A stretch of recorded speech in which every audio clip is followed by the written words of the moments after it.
most of your crimes are done by high, stupid, incompetent people who are willing to perpetrate violence on other people. And I don't think there's any difference in the cyber world. Hello, everyone, and welcome to another episode of the CyberWire's Hacking Humans podcast. This is the show where each week we look behind the social engineering scams, phishing schemes, and criminal exploits that are making headlines and taking a heavy toll on organizations around the world. I'm Dave Bittner from the CyberWire, and joining me is Joe Kerrigan from the Johns Hopkins University Information Security Institute. Hello, Joe. Hi, Dave. Got some good stories to share this week. And later in the show, we've got an interesting interview. Oh, I don't know, nobody important, just Penn and Teller. This is awesome. Yes, so that's exciting. We'll be talking with magicians Penn and Teller, but first, a word from our sponsors, Know Before. So who's got the advantage in cybersecurity, the attacker or the defender? Intelligent people differ on this, but the conventional wisdom is that the advantage goes to the attacker. But why is this? Stay with us and we'll have some insights from our sponsor, Know Before, that put it into perspective.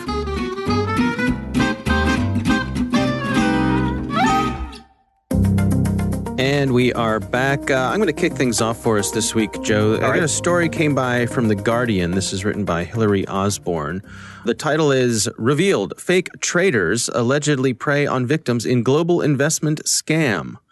Is similar to some things we've heard before. This is some folks were targeted, sounds like in Britain and Australia. This was a scam being run out of Ukraine. And the scam started with ads on Facebook. Okay. And the ads on Facebook featured celebrities. In this case, they say people like Gordon Ramsay. Is that Hugh Jackman? That is Hugh Jackman, yep. And so these ads would feature celebrities and say, these celebrities are taking part in this investment plan. You too can be part of this investment plan. But of course, the whole thing was a scam. Yeah. If you reply to the ad, you'll get a call from someone calling from a call center in Ukraine. And they would start off by asking you for a small investment just to get you to hand over some money. Uh-huh. And they also would ask you to, wait for it, install an app on your computer. Oh. Now, this app, according to them, was just so they could demonstrate to you how to use the software so they could have control to show you what to do.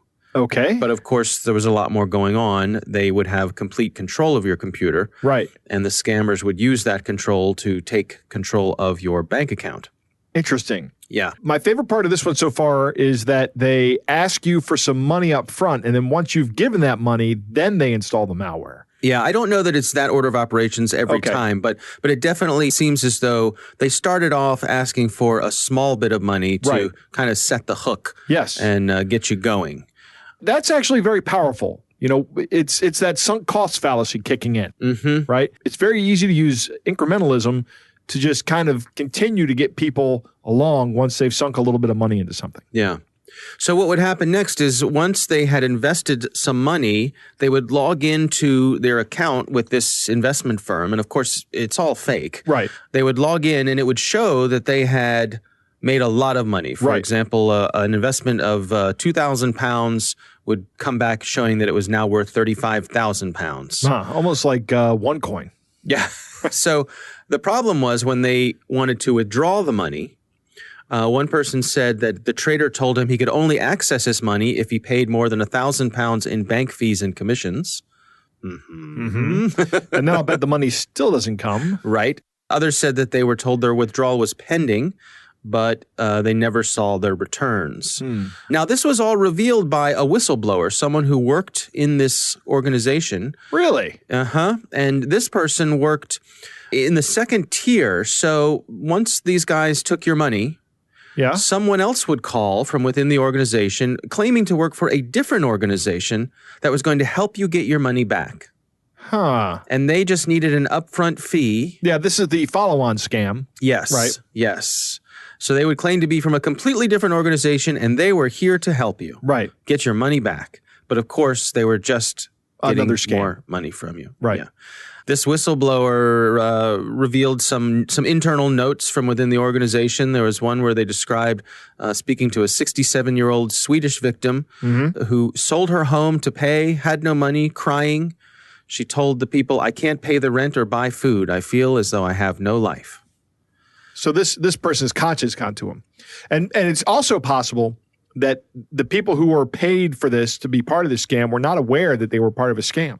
I suppose it's possible. It seems though in this case, everybody seems to know what was up. They know what's going on. Yeah. But why then blow the whistle? That's a good question. I don't know. Perhaps the story doesn't really lay that out. Perhaps he had a moment of conscience. I don't know. But it could just be a disgruntled employee. It does say that they were paid commission based on how much they scammed people out of. But they would go in and just take their bank accounts and empty them out. That's sad. Yeah. They followed up with this organization who it's a group called the Milton Group. And, of course, they claim that there's nothing to these allegations, that they are on the up and up. So we'll see what happens as the investigations make their way through law enforcement. If they can, the company is still around, or this organization still around? The organization that is alleged to be behind this is still around. That organization claims to not be up to any of this. So they're denying everything. Yeah. So we'll see what happens as it makes its way through. One of the things that stuck out to me here was that the people they interviewed for this article, they were able to get in touch with several of the people who fell victim to this, and many of them did not want their names used, right? Because they said their families did not know that they had fallen victim to it. Yes. Yep. And that is a big part of why these people get away with this stuff. It is. It's a huge part of why they get away with it. So, recommendation, I would say preemptively, have a conversation with your loved ones and say, particularly your older loved ones. Right. Say, listen, if anything like this happens, please come talk to me about it. I'm not going to be disappointed in you or ashamed of you or anything. The best thing that can happen is for us to be able to talk about these things, and then we can work together to try to resolve it the best way possible. Right. But this fear keeps people silent. Yeah, and the embarrassment too. Yeah. Particularly with your kids. I mean, I can imagine me being another 20 years older and then having to look at my kids and going, well, your dad who raised you and told you everything about the world is so dumb that he fell for this. And that's horrifying to me. I absolutely get why people don't want to tell their loved ones that this has happened to them. Yeah. I totally get it. Yeah, and the scammers rely on that. Yeah, they do. All right, well, that is my story. What do you have for us this week, Joe? Dave, my story comes from the Federal Trade Commission, which is part of the U.S. government. And they have a nice website up today that has actually they put it up last month, but it's a warning about scams involving the coronavirus. Now, the coronavirus is all over the news, right? Yeah. It is top of mind for everybody. Last week, the stock market took a big hit because of the coronavirus. Right. And everybody knows what the coronavirus is, right? So scammers say, there's an opportunity, right? Right. And these are some of the vectors they talk about in this blog post. They talk about looking for any kind of information about the coronavirus. So just getting an email that talks about the coronavirus and has like links and purports to be from the Centers for Disease Control, the World Health Organization. Those are all great ways to get people to click on a link. I see. Right? Hey, there's a coronavirus outbreak in your area. Click here. Right. Don't click there. Here's the information you need to know. Right. To survive. Right. Right. That's the scare tactic. Yeah. Right. And that's what's going to happen. This hasn't happened en masse yet, but it's coming. So I want to get out in front of this and tell people about it so that they know it when they see it. Yeah. Another one is, this is interesting. There is no vaccine for the coronavirus yet, but there's going to come offers for vaccines. Right? And this is going to be an opportunity for more malware downloads or possibly even a scam where, hey, you can have your vaccine. It's going to cost you $150. Send me the money and someone will show up at your house. And of course, nobody will ever show up. There is no vaccine for this. Move to the front of the line. Right. Protect yourself and your family. Exactly. Another vector, of course, we see this frequently whenever there's any kind of world disaster, charitable organizations, right? Charitable organization scams, I should say. There are charitable organizations out there, I'm sure, that are equipping themselves to deal with a coronavirus outbreak here in the United States and abroad. But there's going to be a lot of scams out there soliciting donations for helping with the coronavirus. Do your research on these organizations. Only donate money to organizations you're familiar with, and don't respond to email solicitations for donations. Just don't do it. I don't think it's a good idea. Yeah.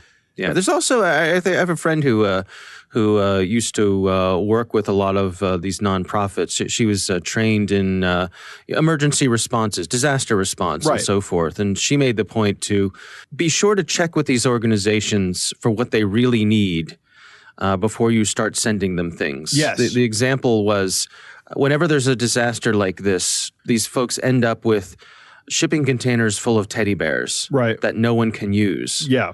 Like with the earthquake in Haiti that happened a few years ago, people sent coats. Yeah. Container ships full of coats. Right. And nobody in Haiti needs a coat.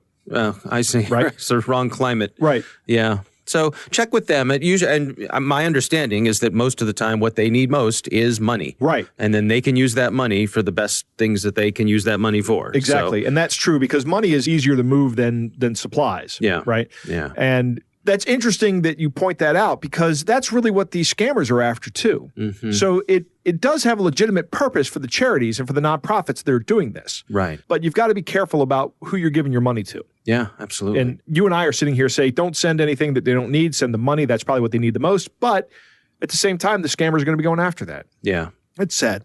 Finally, and I thought this was interesting because I hadn't considered this, but the FTC wants you to be aware of investment opportunity scams. Hey, here's a company that's found a vaccine for the coronavirus. You want to get in on the ground floor of this investment?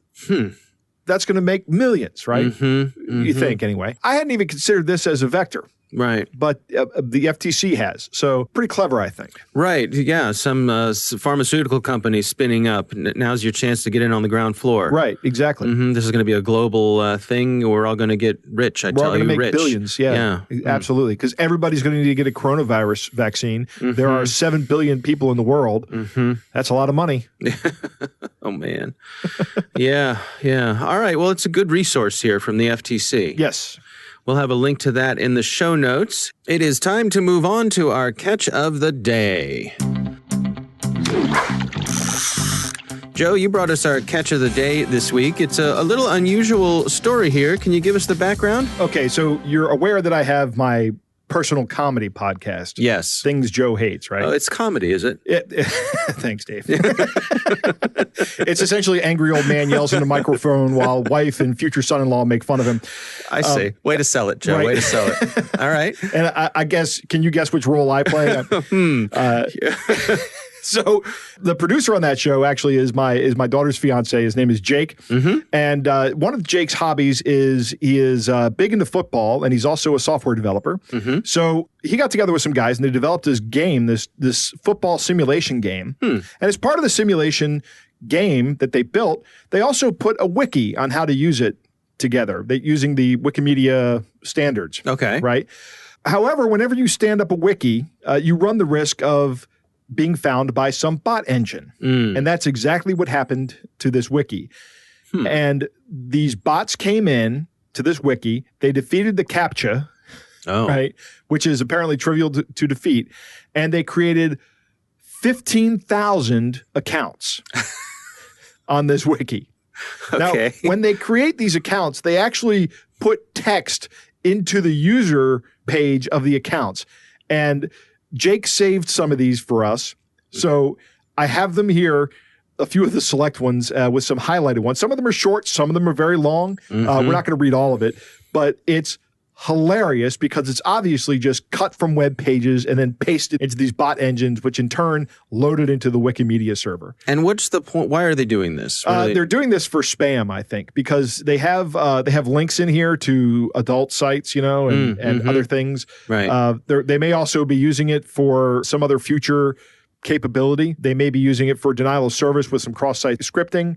I don't know. Gaming search engines, I suppose, is part of it too. Getting Gaming this search engines could be a big part of it. Text out there, the crawlers find it and makes it seem more prevalent. All right, well, shall I go through and read some of these? How about this? How about you read one, and then I'll read one, and then you read one, and then I'll read one. All right, very good. I will start off with this one. 2 tablespoons raw unsalted peanuts, chopped preheat oven to 375, seasoned cod on both sides with kosher salt and freshly ground pepper. Cut a 12-inch square of parchment paper and fold it in half lengthwise. Hello, my name is Britt. I smile that I could join the entire world. I live in United States, in the NC region. I dreamt to head to the various countries to obtain acquainted with appealing people. I am Ashley from Bad Pirawarth. I love to play banjo. Other hobbies are college football. Hobi Seya Adala table football. Seya Junga. This is obviously written in some other language. I don't even know what this is. And this has a link, my homepage, and has a link to the homepage. Adult toys. I totally understand you because I don't really eat meat either. I get to know iron and I don't know what to do because I'm going to get really sick soon. I eat plain pasta for dinner and a bagel for lunch every single day. Adult stores near me. If you want to turn an ordinary night into something enchanting, get this kit. Honestly, it tasted great and was fun and really set the mood for great lovemaking. Unless you don't want romance, there is no reason not to get this kit. The blogger above is no exception and clearly doesn't have their facts correct. Clark, Young, and Wright are just the latest victims of dirty politics by the old guard. Robinson and her posse of haters. So don't be deceived or be part of their lies. Boss each other around in bed. Adult toys, and this was way before skinny jeans became a common thing for guys to wear. At one time, you never even considered that family members might be on a different team, so yours had just caught herself and tried to fix it just in case, you know? I initially thought that perhaps I was supposed to get a bottle opener and pop off the bottle cap. However, some visual inspection showed me that it is too wide to get out through the top, so I gave that idea up. Next, I noticed a thin band of plastic tightly wrapped around the bottom. As stated before, we are huge horror movie fans, and we really enjoyed this movie for that reason alone. Many aren't conscious of using nearly all of its functions. Though nearly all of us have an Apple iPhone now, well, it might seem this way. You will be not the only real individual that is unsure about the iPhone has to offer. If you wish to know more about the incredible iPhone, this content below is just what you want. You don't have to click the little X if autocorrect wants you to select a definite word, so you don't want to choose that word. Are you able to tap anywhere else on the screen? And also, the little suggestion goes away. This can be a lot quicker than seeking to go through the X. All right, so a lot of word salad, really. Right, exactly. Yeah. The word salad is the funny part. I like how one of them just jumps to liking to play banjo. Now, how does Jake deal with this? Does he have the ability to just wipe them all out? Yeah, what he did was he disabled the ability to create new accounts, and then he went through and deleted all the accounts that were created between specific times. I see. That's how he got rid of them. I see. Because it's not a big project, right? He's not working for a corporation. This is just something he does as a hobby on the side. Now, when somebody wants to create an account, they have to send him an email. He has to know who they are, and they have to be players on the game in order to be able to update the system. Right. But I mean, this is the kind of stuff that somebody who's just trying to set up something to be helpful has to deal with. You know, it's irritating. Yeah, even with the CAPTCHA, they just got right on by that. Oh, they bypassed the CAPTCHA very quickly. Right. And I'm not sure how they did it, but they did it. Welcome to the internet, where you can give no one the benefit of the doubt. Right. Yeah. All right. Well, that is our catch of the day. Thanks to you and thanks to Jake for bringing that to us.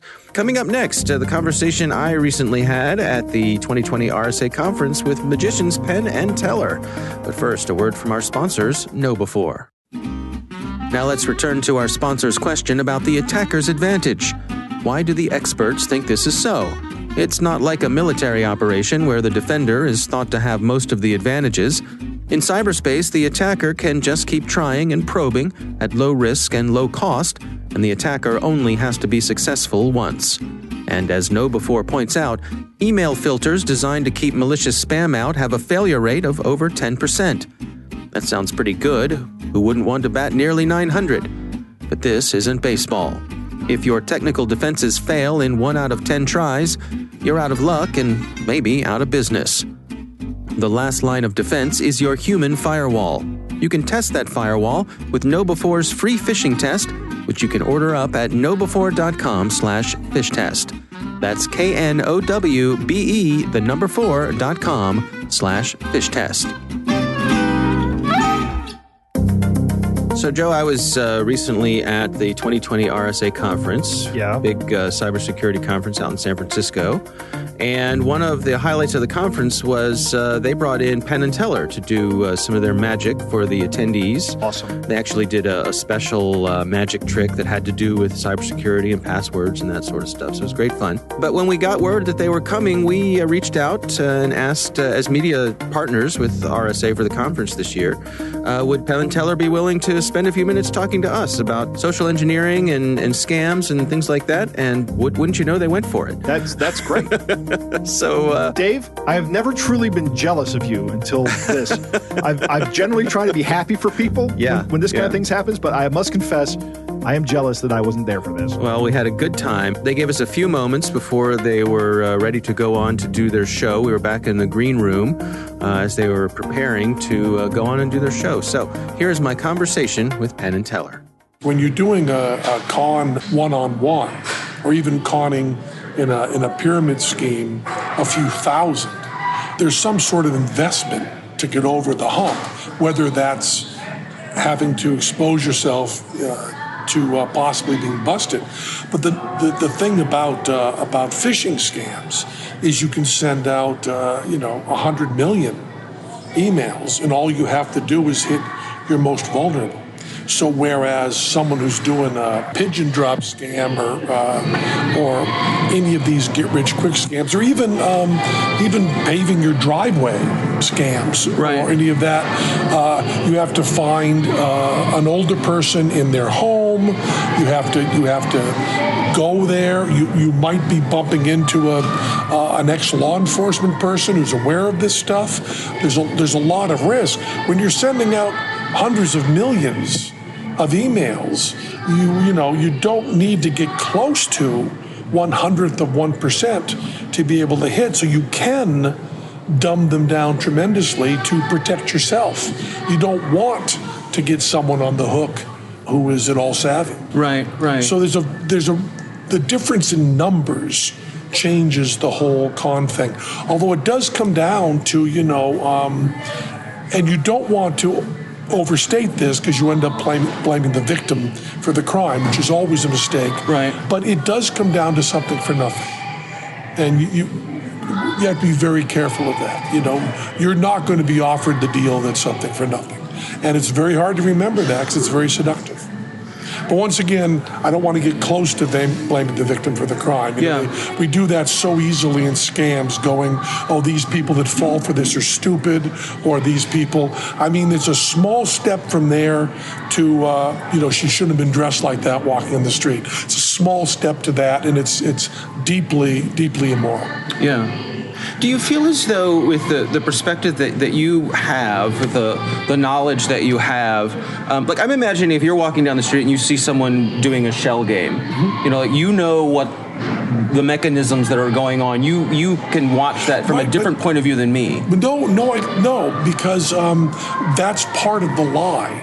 When David Mamet writes about scams, it's always this kind of beautiful interplay that shows basic human needs and desires. That's not what's going on in three-card Monte.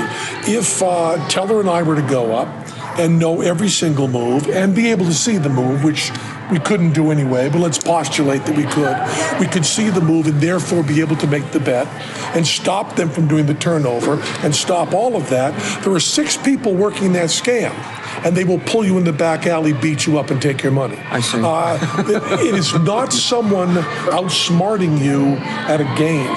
It is somebody who is a thug, a bully, a violent person operating outside of the trust of society who will hit you. So if you were able to say, that's where the queen is, hold the person's hand back, turn over the queen, show that to them triumphantly, they are not going to go, jolly good, well played, here's our money. Right. They're not going to say that. They're going to have the 3 people who are standing beside you in the crowd who are shills. They're going to have the 2 people who are lookouts, and they're going to have the thrower just take you and move you into a place where there's nobody around and beat you senseless. Yeah. I was just on the bridge in London, right by Big Ben. Right. Westminster Bridge. Yeah, Westminster Bridge. And they were doing 3-card Monte, and I thought foolishly, I guess I felt I was in a big enough crowd that I was safe. I pulled out my cell phone and I held it up to just get a bit of video. Because I was going on Piers Morgan the next morning. I thought maybe we could show the video. And the person next to me, who was just watching, just like me, grabbed my hand so forcefully and pulled it down and gave me a look that said, I'm going to beat the out of you. Really? Oh, yeah. So there's no pretense of there being some sort of game. When Mamet, or when we talk about, Melville and the Confidence Man, we talk about cheaters, we often have this sense of cleverness. It's so well orchestrated. These pickpockets are so smart. And if they're razoring your pocket to cut your wallet out, they will also razor your throat. So we can't pretend that people, and there's even that romance that goes on in phishing scams. Right. Here's how smart they were to throw a thumb drive in the parking lot that someone picked up and checked it out. The people that decide to do that are operating outside of our rules. So if you were to outsmart them, they will beat you up.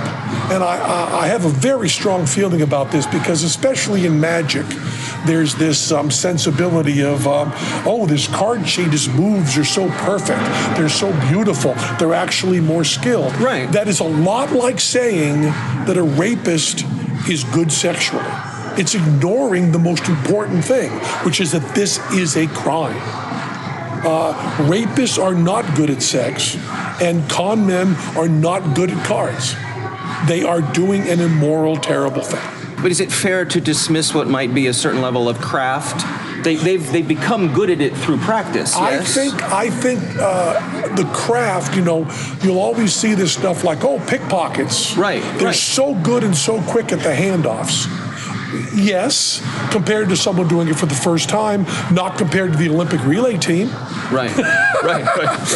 And the people who have clever phishing scams are not anywhere near the level of the people who developed Unix at Bell Labs. Right. It's just we make a big mistake when we glorify anything about this. I mean, yes, they are better than we would be the first time out. And there's no doubt that people who've cheated at cards can do some astonishingly good moves. Yeah. But I don't think there's anybody, and I may be wrong on this because I'm thinking about Steve Forte, but I don't think there's anybody that, it's like Christopher Hitchens' things about atheists. Yes, people who are religious have done incredibly moral things, but there are people without religion who have always matched that. I believe in Magic that there isn't anyone in cheating that has done moves that nobody working morally can do. I think that's true. There's always this weird argument that people who are working under heat or real cheating have some sort of more skill because the risks are higher. But that gets to be a very complicated mathematics, because if you have someone doing a high wire act up 100 feet, and you have someone doing a wire act that's up 4 feet, the tricks, the skill that the person working 4 feet are going to be exhibiting are going to be more amazing because the risks are lower.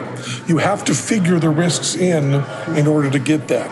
I have very strong feelings about this, because this kind of thinking that happens in the cyber world happens so much in Magic. We have people say, I'm bringing back my friend. He did real pickpocketing and he went to jail. And you go, no, he's not better at what we do. I see. He's not better at that. First of all, he went to jail. I don't mean to get too Trump McCain on this. First of all, he went to jail, which means he's not that good. Right. But second of all, the fact that someone is willing to cause damage to other people should not make us think that their skill is greater. Also, when you see a magician, the magician has ahead of time said, "I'm going to cheat you. Right. I'm going to do tricks." The person in real life hasn't said that. So you're on alert already when you see a magic trick. So the magic trick has to be better than the scam in real life. And I believe that goes directly into cyber stuff. I mean, I don't think we have any black hat people who are actually smarter and more skilled than the white hat people. I mean, there may be outliers. Certainly there are some that are better than others, but the people that I know that are, we knew Dennis Ritchie Thompson and Rob Pike and all the original Unix people at Bell Labs, and I've never seen, or Shannon.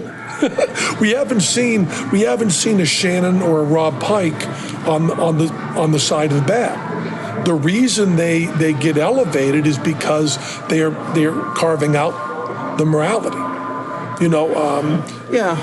It's interesting. I mean, I've often wondered, to me, a close-up sleight of hand magician would never have to pay for a candy bar unless they wanted to, right? Well, no, it's a different skill.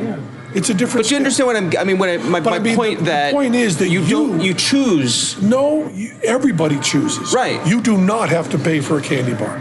I can assure you that you have been at a convenience store, right, when someone wasn't watching you closely, that you could have stuck it in your pocket. There's no special skill to stealing. There really is no special skill to stealing. Most of your robberies are opportunist. The idea of the clever heist, the Ocean's 11, is essentially a fiction. There's a few stories of very clever robberies, but those stories there's 24 of them over the past 100 years. I mean, they're just not. There's the one with the dice being switched at a table on innocent people while something else is happening over there. That's very, very clever, and that's something that happened in the late '60s that is still brought up as the one clever scam. Right. Mostly, it's people who are. Most of your crimes are done by high, stupid, incompetent people who are willing to perpetrate violence on other people. And I don't think there's any difference in the cyber world. Podcasting is an audio medium, obviously. You have your podcast. Are you aware of any of the existence of any audio-only magic tricks? Is magic a visual medium? Everybody's there's a bunch. There's our mentor, Johnny Thompson, used to talk about radio tricks in a live show where the visual is there. We have tricks in our show that we hope you don't notice, but you aren't really seeing very much. You are counting on the audience reaction and our reaction and the way it happens there, and it's not actual close-ups of what's happening. Magic is, to me, an intellectual medium more than when you're talking about pure illusion, which to me is the lowest form of magic, just something that looks one way instantly. The stuff that is done with mirrors or optically. I think that's the least interesting kind of magic. The most interesting kind of magic at one level or another, I believe, is psychological. So there have been okay audio only magic tricks. They are harder. Just like TV only magic tricks are much harder because you really want to be in the room so that the rules of time and physics cannot be manipulated. The problem with magic on television is the most amazing magic trick we could ever do happens every 20 seconds in TV, which is a different point of view. If we could suddenly have you looking at us from over there, it would be the most phenomenal magic trick ever done. And yet on TV, all the time. Right. On TV, you have Avengers. You have all that's showing. Right. So audio has kind of that same problem. If we do a trick right here for people that you know and you understand that they are being honest and they are sincerely shocked, that's very different than someone you don't know in audio. So I would say that it's not so much the difference between sound and light as is the difference between immediacy and real in the room. All right, Joe, what do you think? Well, a great interview. There's a lot of interesting things that Penn has to say in here. There is a risk to conning in person, a real risk, and that scamming online mitigates that risk. Right. You could be on the other side of the planet. Right.